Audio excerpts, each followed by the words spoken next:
우리 모두는 예수님을 믿는 사람이고 예수님을 믿으면 구원을 얻는다라는 그 믿음을 가지고 있습니다. 그래서 모든 성도님들에게 질문하면 나는 예수님을 믿습니다. 그렇게 모두가 말하죠. 그런데 내가 예수님을 믿는다라고 하는 그 믿음이 그렇게 단순한 문제가 아니다라고 하는 것이죠. 우리가 몸이 아플 때 병원을 찾아가서 의사의 치료를 받습니다. 의사를 믿는 것이죠. 우리가 마취를 하고 내 의식이 없는 상태에서 의사가 내 몸의 일부를 자르거나 또는 배를 열어서 수술을 하게 되는데 그 의사를 믿지 못하면 과연 우리가 수술을 받을 수 있겠습니까? 그 의사를 믿기 때문에 수술을 할 수가 있는 것이죠. 어떤 사람이 이 약초를 먹으면 모든 병이 낫는다, 암도 낫는다, 실제로 나은 사람도 있다, 이거 기적의 약초다. 그런데 그 약초가 1억 원을 하는데 여러분 그 약초를 먹겠느냐 먹지 않겠느냐라고 하는 거죠. 나는 못 믿겠어. 어떻게 그런 약초가 있어. 안 믿으면 사 먹지 않겠죠.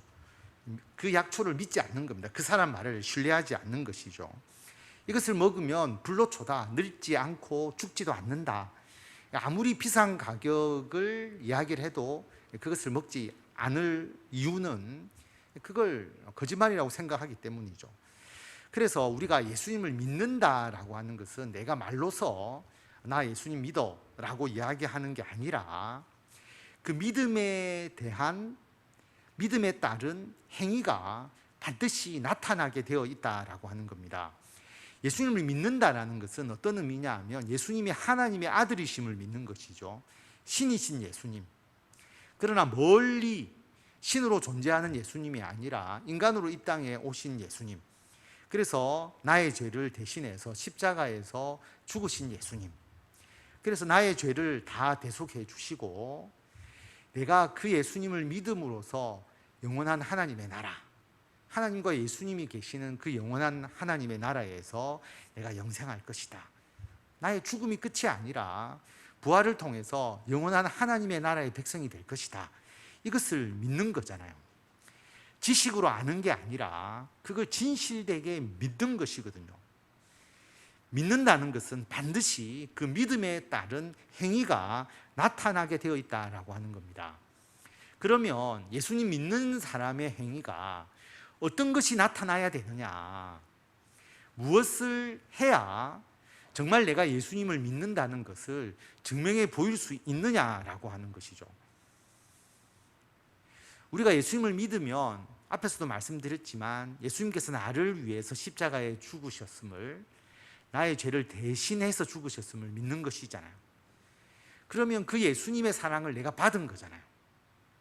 정말 주님께서 나를 대신해서 십자가에서 죽으셔서 내가 영원한 생명을 누리게 되었다면 내가 어떠한 행위, 내가 착하게 산 것도 아니고 내가 돈이 많아서 내가 하나님께 헌금을 많이 한 것도 아니고 어떤 나의 행위와 아무런 관계없이 예수님께서 먼저 나를 사랑하셔서 나를 죄에서 건져주시고 하나님 나라의 백성으로 삼아주셔서 영생을 주셨다는 것을 정말 믿는다면 이런 큰 사랑을 받은 우리가 어떻게 존재할 수 있겠습니까? 너무나 큰 사랑을 받은 것이잖아요.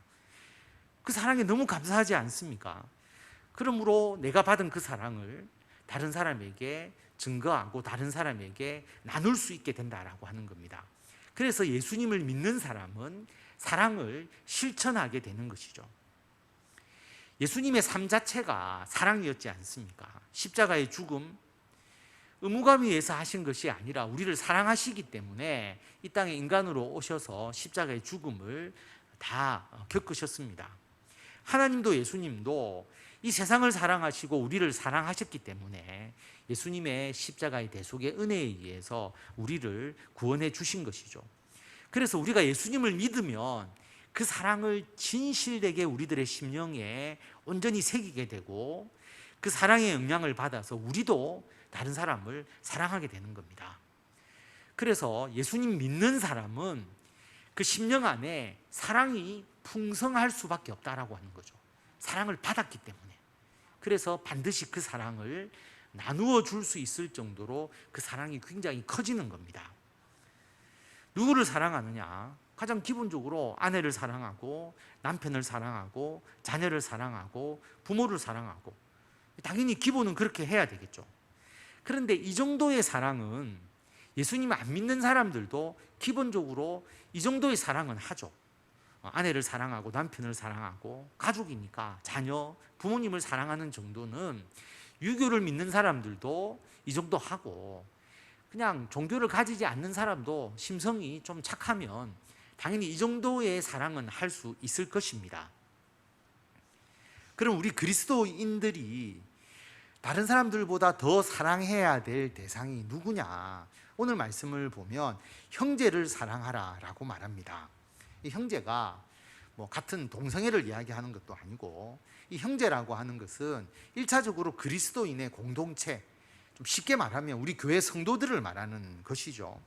물론 더 나아가면 예비적 성도, 우리 세상에 있는 모든 사람들을 우리가 사랑해야 되지만, 여러분 세상에 있는 모든 사람을 다 사랑합시다 라고 하면 실천력이 대폭 떨어지게 되죠. 물론 우리가 특수한 경우에 예수님 믿지 않는 세상 모든 사람들을 우리가 정말 아가페적으로 사랑하지만, 실천적으로 들어가면 이 세상 모든 사람을 우리가 사랑하기에는 여러모로 부족한 부분이 있습니다.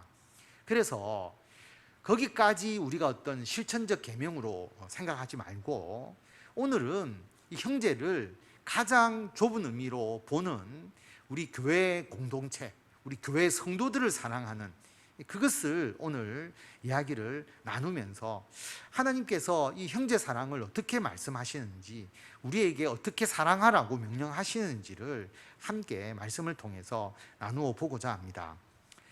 14절 말씀을 보면 우리는 형제를 사랑함으로 사망에서 옮겨 생명으로 들어간 줄을 안다.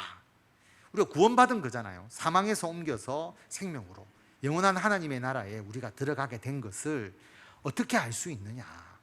형제 사랑하는 거 보고, 저 사람이 구원받았는지 어떻게 알 수 있어? 형제를 사랑하는 것을 보고 이 사람이 구원받았는지 안 받았는지를 알 수 있다. 사랑하지 아니하는 자는 아직도 사망에 머물러 있는 자다. 형제를 사랑하는 것이 사망에서 옮겨 생명으로 들어간 것을 나타내는 확실한 증표 중에 하나다라고 말하는 것이죠. 우리가 계명적으로 율법적으로 형제 사랑하면 구원받는다, 이게 아닙니다. 예수님을 믿고 구원을 얻었는데 형제를 사랑하는 자는 구원받았음이 확실하다는 거죠. 예수 믿고 구원받은 사람들은 형제를 사랑하게 되니까 형제 사랑을 딱 보면 이 사람이 구원을 받은 사람인지 아직 사망에 머물러 있는 사람인지를 알 수가 있다라고 하는 것입니다. 왜냐하면 15절 말씀을 보면 형제를 미워하는 자는 살인하는 자다. 예수님께서 말씀하셨잖아요. 살인의 계명을 직접 사람을 죽이는 것만이 살인이 아니라 형제를 미워하는 것이 살인이라고 예수님께서 이미 말씀을 하셨거든요. 그 말씀을 여기서 다시 인용하고 있는 것입니다. 마태복음 5장 21절에 보면 율법에는 살인하지 말라, 직접 생명을 죽이는 걸 말하잖아요. 십계명에 살인하지 말라, 살인하면 심판을 받게 된다, 이런 율법이 분명히 있는 것 알고 있지 않습니까? 유대인들이 이것을 다 듣고 알고 있지만 예수님은 이 계명에서 더 나아가시죠. 형제에게 노하는 자마다 심판을 받게 되고, 형제를 대하여 라가라고 하는 자, 욕하는 겁니다. 공회에 잡혀가게 되고, 형제에 대해서 미련한 놈이라 하는 자는 지옥불에 들어가게 될 것이다. 이 형제를 가족의 형제로 볼 수 있지만 우리는 이 형제를 그리스도의 공동체 성도들이라고 일단 오늘 다 초점을 거기에 맞췄으니까, 성도들에 대해서 함께 생활하는 그 공동체에 있는 사람들에게 노하거나 욕을 하거나 미련하다고 하거나 비하하는 거죠. 그렇게 하는 자는 하나님의 사랑을 받지 못한 자고 구원받지 못한 자다라고 그렇게 말하고 있는 겁니다. 그래서 예물을 제단에 드리려다가 형제에게 원망 들을 만한 일이 있는 것이 생각나거든. 예물을 제단에 드린다는 것은 지금으로 말하면 예배 드리는 거잖아요. 우리가 하나님께 예배 드리는 것은 내가 구원받은 자로서 하나님께 감사하고 영광을 돌리는 건데, 예배를 드리려고 했는데 내 형제에게 내가 뭔가 원망 들을 만한 일이 있었다는 것이 생각이 나면 예물을 제단 앞에 두고 가서 형제와 화목하고 그 후에 와서 예물을 드리라라고 말하잖아요. 형제를 사랑하고 형제와 화목하는 것이 이토록 중요하다라는 것을 예수님께서 말씀하고 있습니다. 왜 형제 사랑이 중요하냐? 오늘 말씀 16절에 보면 예수님이 우리를 위하여 목숨을 버렸으니까 그 사랑을 우리가 받았잖아요. 그걸 분명히 알고 믿는다면 우리가 이로써 사랑을 알게 되었다는 겁니다. 예수님이 나를 사랑하시는 것을 내가 믿고 따름으로써 예수님의 사랑을 깨닫게 되니까 그 사랑으로 우리도 형제를 위해서 목숨을 버리는 것이 마땅하다. 사랑이 뭐냐? 예수님이 나를 위해서 목숨을 버리지 아니하셨냐라고 하는 거죠. 예수님이 나를 위해서 그 생명을 바치시고 십자가의 고통을 지셨기 때문에 그 사랑을 내가 알게 된 것이죠. 그러므로 예수님의 사랑을 받았고 그 사랑을 알았기 때문에 나도 예수님의 사랑을 본받아서 다른 사람을 사랑하게 되는 겁니다. 우리가 자녀를 키워보면 참 어떻게 희한하게 자녀는 부모를 닮습니다. 유전적으로 닮기도 하죠. 근데 그것은 우리가 어떻게 해서 닮아가는 게 아니고 태어날 때부터 유전에 의해서 닮아가는 것은 우리의 소관이 아닙니다. 그런데 유전적 요소가 아님에도 불구하고 자녀가 부모를 닮는 것은 부모와 함께 생활하다 보니까 부모가 하는 것 똑같이 배워서 따라하게 되고요. 의식적으로 내가 안 배우려고 해도 부모가 하는 것을 계속 옆에서 보고 자랐기 때문에 부모의 영향을 받아서 부모가 하는 것을 따라서 하게 됩니다. 가족이 먹는 거 같이 먹잖아요. 그러므로 식성도 비슷해지고 그러면 체질도 비슷해지는 거하고 같은 것이죠. 그래서 우리 가족과의 관계를 보면 부모의 행동이 너무나 중요하다는 겁니다. 부모가 하는 것을 보고 자라니까 부모를 보고 배울 수밖에 없는 것이죠. 그래서 부모가 서로 사랑하고 또 서로가 가족을 잘 섬기는 그런 가정에서 자라나서 부모의 그런 모습을 보고 살아가면 자기도 당연히 가족끼리 화목하고 또 사랑하는 것을 보면서 자라나게 되고요. 그런데 부모의 사랑을 경험하지 못하거나 가족 간에 우애 있고 화목한 것을 전혀 경험하지 못하고 살아온 사람들은 자기가 결혼해서 자녀를 사랑하고 화목한 가정을 만들어 나가는데 어려움이 있게 됩니다.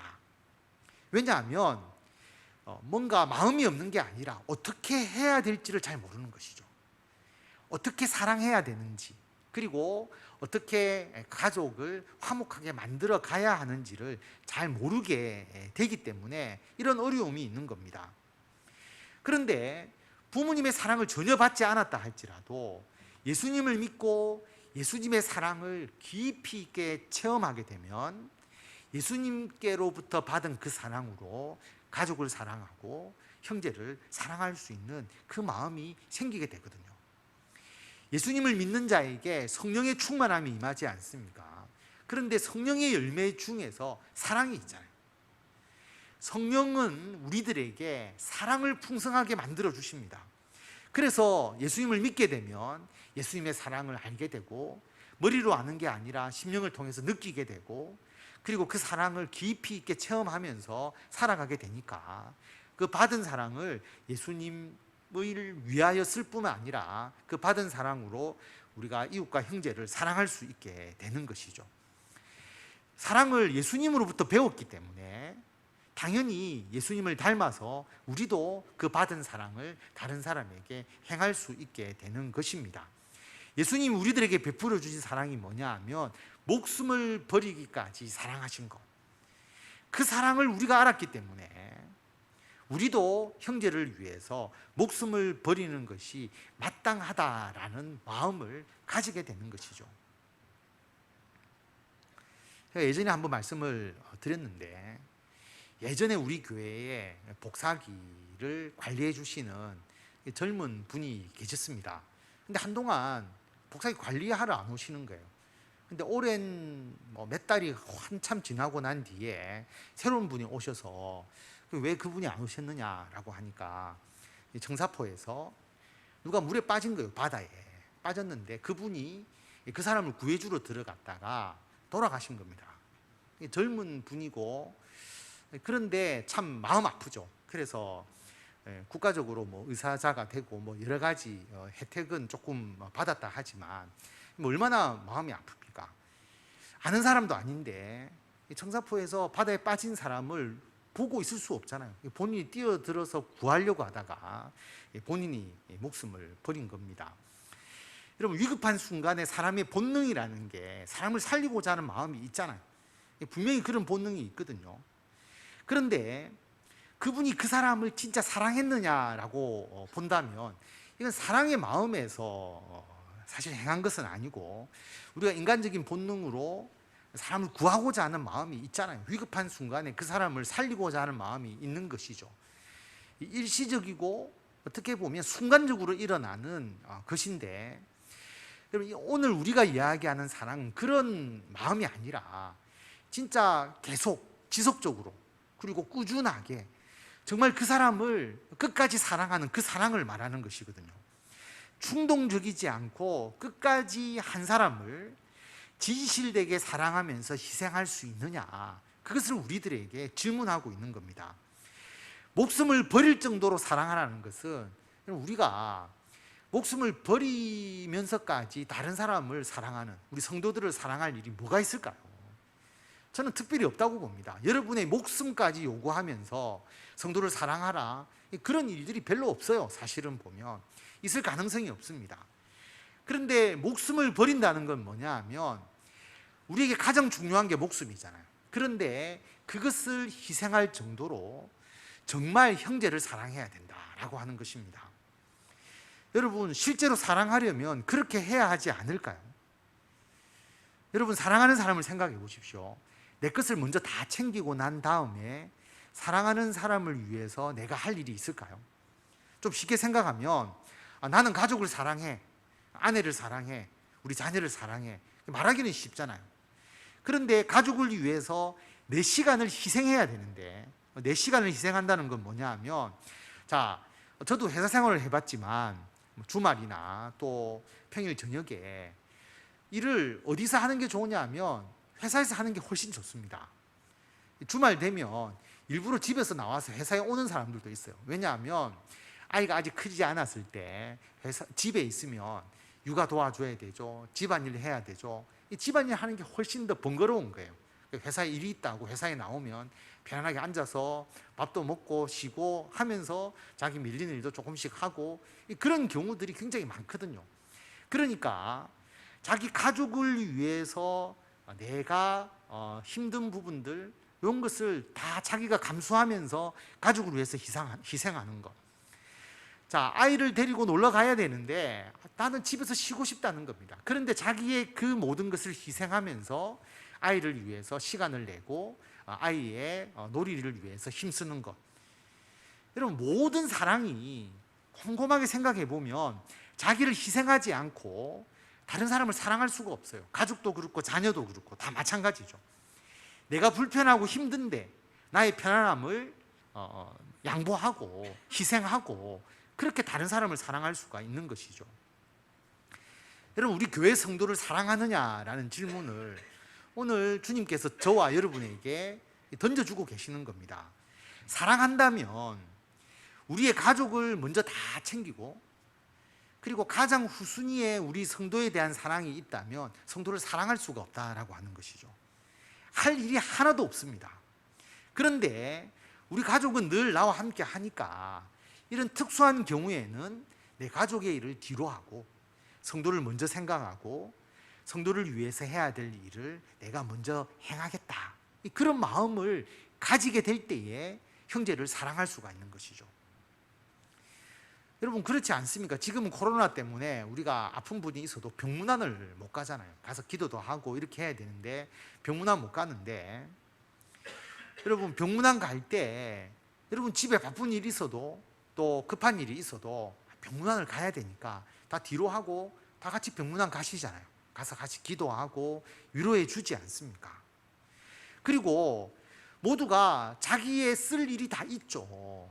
집안에 돈이 뭐 완전히 남아서 그냥 뭐 펑펑 쓸 수 있는 그런 분이 없지 않습니까? 다 힘들게 벌은 것이고 자기를 위해서 쓸 것이 있지만 그 중에서 일부를 교회에 헌금하거나 또는 우리 성도들을 돕기 위해서 내가 기꺼이 그 돈을 내어놓을 수 있다는 것은 물질과 마음과 행동으로 진짜 우선적으로 사랑하는 거잖아요. 그게 우리의 사랑이죠. 그래서 오늘 말씀해 보면 누가 이 세상의 재물을 가지고 형제의 궁핍함을 보고도 도와줄 마음을 닫으면 하나님의 사랑이 어찌 그 속에 거하겠느냐라고 말합니다. 여러분, 우리가 목숨을 버릴 일이 없습니다. 그런데 목숨을 버리는 게 아니고 나의 것을 희생하는 마음, 그게 물질적이든 시간이든 아니면 내가 해야 되는 봉사와 섬김이든 그것조차도 돕지 않는다면 여러분 어떤 사랑이라고 할 수 있겠느냐라고 하는 것입니다. 궁핍함을 돕는다는 걸 잘못 해석해서 사람들에게 돈을 막 주라 그런 의미가 아닙니다. 사업하는 사람이 목돈이 필요하다는데 내가 그 사람을 도와줘야지 목돈을 주는 것 이것도 아니죠. 성도들 간에 돈 거래를 하지 말라라고 하잖아요. 돈 때문에 서로가 문제가 심각해지니까 여러분 돈 거래를 하라는 게 아닙니다. 여기서는 궁핍함을 보고 도와주라고 하는 것이죠. 도와주는 것은 돌려받는다는 생각이 있는 게 아니라 그냥 도와주는 거잖아요. 헌금을 하고 내가 하나님께 드린 헌금을 내가 돌려받겠다라고 생각하시는 분이 없잖아요. 하나님께 드리는 거지 않습니까? 마찬가지로 형제를 도와주는 것은 그냥 형제를 위해서 돕고 헌신하는 것입니다. 여러분 우리가 노력해서 벌어들인 돈이 모두가 다 아깝다고 생각하시지만 나의 노력에 하나님께 주신 복에 의해서 하나님의 선물 은혜에 의해서 나에게 주신 것이니까 나의 재물이 형제를 위해서 하나님의 일을 위해서 사용된다면 너무 귀한 것이지 않습니까? 그러므로 우리가 그렇게 행하는 것이죠. 우리가 이웃 돕기 헌금을 하고 또 선교 헌금을 하고 또 우리가 교회를 위해서 헌금해서 그 교회에서 우리가 형제를 돕고 그렇게 하는 가장 중요한 게 뭐냐 하면 그들의 궁핍함, 그들의 어려움을 보고 우리들의 마음에서 감동해서 도와주고자 하는 마음이 있기 때문에 우리가 그렇게 하는 것이고 그 도와줄 마음이 우리의 의지가 아니잖아요. 하나님의 사랑을 받았기 때문에 하나님의 사랑 때문에 우리가 그런 마음이 생기는 것이죠. 누가복음 12장 33절에 보면 너희 소유를 팔아 구제하여 낡아지지 아니하는 배낭을 만들라. 우리가 구제하는 것, 궁핍한 자를 돕는 것은 하늘에 두는 끝이 없는 보물이다. 우리가 하늘에 보물을 쌓아두는 건 뭐냐 하면 우리가 구제하는 것, 궁핍한 자를 도와주는 그것이 하늘에 두는 다함이 없는 보물이다라고 그렇게 말합니다. 그래서 우리가 하나님께 헌금하고 선교 헌금하고 이웃 돕기하고 그렇게 하는 모든 것이 우리가 형제를 사랑하는 가장 기본적인 행동이다라고 하는 것입니다. 그래서 오늘 말씀 요한 1서 3장 18절 말씀 다 같이 읽겠습니다. 자녀들아 우리가 말과 혀로만 사랑하지 말고 행함과 진실함으로 하자. 아멘. 여러분 말로 하는 것이 있거든요. 모두가 말할 수 있습니다. 그런데 정말 행함이 필요한데 이 행함은 우리들의 재물을 하나님께 드리고 또 형제를 위해서 기꺼이 내어놓고 쓸 수 있는 마음이 있어야 한다라고 하는 겁니다. 근데 여러분 사실 돈으로 하는 건 쉽습니다. 돈만 내면 되잖아요. 그런데 진짜 행함으로서 진실함으로 사랑하는 것은 돈을 내는 것보다 훨씬 더 어렵다라고 하는 거죠. 더 많은 시간과 관심과 희생이 들어가야 되는 것이거든요. 그런 행함과 진실함으로 하는 것이 참 사랑입니다. 여러분 우리가 어떤 궁핍한 자를 도울 수 있을 때 돈으로 얼마나 도울 수 있겠습니까? 제가 생각을 해보니까 우리가 도울 수 있는 돈이 그렇게 많지 않아요. 왜냐하면 사회복지 시스템이 훨씬 더 잘 되어 있습니다. 수급자에 대해서, 그분들에 대해서 생계비를 지원해주고 의료비를 지원해주고, 여러분 우리가 아무리 돈을 모아서 아픈 분을 도와준다고 해도 실제로 의료보험이나 또는 사회복지에서 돕는 것만큼 그들을 도울 수가 없어요. 그래서 우리의 돈으로 그들의 궁핍함을 절대로 해소시킬 수가 없습니다. 그러면 우리가 뭘 도와줘야 되느냐? 형제의 궁핍함을 도와주는 거거든요. 근데 이 궁핍함을 꼭 돈 문제로만 생각하지 마십시오. 여러분, 저분이 뭐가 궁핍한지를 생각해 보면 우리 사회에서 사회복지 시스템이 잘 되어 있기 때문에 돈으로 궁핍한 분이 그렇게 많지 않습니다. 기초적인 생활은 하실 수 있도록 국가에서 도와주니까 그들이 나는 돈이 부족합니다, 돈을 도와주세요라는 부분보다 더 궁핍한 게 뭐냐 하면 외로움. 내가 굉장히 외롭습니다. 아니면 내가 마음의 상처를 가지고 있습니다. 가정에 문제가 있습니다. 아니면 진로의 문제, 그리고 내가 가지고 있는 고민과 아픔이 있습니다. 사실 그 문제를 해결받지 못하는 거예요. 돈으로도 해결할 수 없잖아요. 그들의 궁핍함은 돈의 문제가 아니라 살아가면서 그러한 문제로 인해서 겪고 있는 게 훨씬 더 많다는 겁니다. 그걸 우리가 도와줘야 되는 것, 그걸 우리가 치유해주고 회복시켜주기 위해서 해야 되는 거잖아요. 그러면 그들이 배가 불러서 그들이 위로받고 힘을 얻는 게 아니라 사랑으로, 우리들의 관심으로 그들의 마음이 불러서 힘을 얻게 되는 겁니다. 이걸 하는 교회가 되어야 되죠. 왜냐하면 교회는 영적인 부분을 치유하는 곳이지 않습니까? 우리가 돈을 들고 가서 그들의 궁핍함을 해소시켜 줄 수는 없지만 우리가 주님의 사랑으로, 그리고 우리가 섬김과 봉사로 그들에게 진정한 궁핍을 해결해 줄 수 있다면, 특별히 영적인 궁핍한 부분을 해결해 주게 되면 여러분 모든 문제가 해결되게 됩니다. 영적인 문제가 해결되면 육체적인 부분, 그 다음에 마음에 대한 부분, 관계적 부분 모두가 해결이 되거든요. 이것을 행하는 것이 정말 중요하다. 그 영혼을 살리고 육체를 살리는 일이다라고 하는 것을 우리가 알 수가 있습니다. 작은 교회는 서로를 너무나 잘 알잖아요. 그런데 이것을 부담스럽게 여기는 사람들이 있습니다. 왜냐하면 큰 교회에서 자신의 익명성, 내가 누군지 모르게 나는 그냥 조용하게 신앙생활을 하고 싶다, 그런 사람들도 있죠. 그런데 작은 교회에 익명성이 없고 모두가 모두의 상황을 다 알고 아니까 관심을 가지게 되고 관심이 부담스럽다고 생각하는데, 여러분 어떤 관심이냐에 따라 다르지 않겠습니까? 그 사람에 대해서 입방에 오르내리거나 그 사람의 잘못에 대해서 견제하는, 또 그 사람의 부족한 부분에 대해서 보이지 않게 비난하는 그런 관심이 되어버리면 작은 교회가 너무나 피곤하겠죠. 그런데 나의 궁핍함을, 나의 연약함을 교회가 감싸주고 덮어주고 위로해주고 사랑해주는 그런 관심이라면 여러분 자신을 이 교회 공동체에 드러내고 함께 하는데 오히려 더 적극적이 될 것입니다. 그것을 해주는 교회가 되어야 하는 것이죠. 그 사람에 대해서 잘 아는 것이 부담이 아니라 나를 진실되게 이 사람이 사랑하는구나, 이 사랑이라고 하는 것을 진실되게 느낄 수 있어야 되죠. 저 사람이 나에 대해서 말하는 것, 대하는 것, 그리고 사랑하는 것이 진정성을 가지고 있느냐, 진실하냐라고 하는 것을 상대방이 느껴야 그게 진짜 사랑이지. 나의 아픔에 대해서 저 사람이 진정으로 이해해주고 그 아픔을 공감해주는구나, 이것을 분명하게 깨달을 때 여러분 그 사랑에 반응을 할 수 있지. 그게 아니라 형식적이거나 아니면 제가 목회자이기 때문에 당연히 성도를 사랑하는 척 해야 되지 않을까, 장로님이기 때문에, 구역장이기 때문에 저 사람이 나에게 관심을 가지는 건 아닐까, 그렇게 되어버리면 진실함이 없잖아요. 진짜 사랑하는 게 아니잖아요.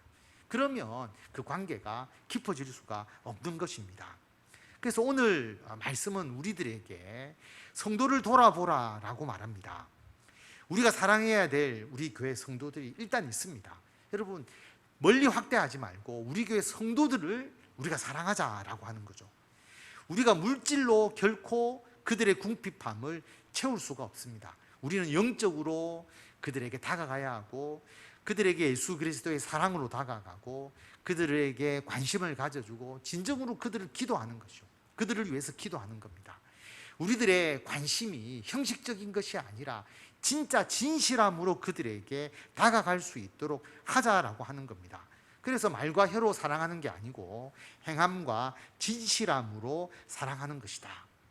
그렇게 된다면 그 사랑이 이례적이 되지 않습니다. 나이 많은 성도님들이 있다면 정말 그분이 나의 부모님같이 여겨져야 되는 거거든요.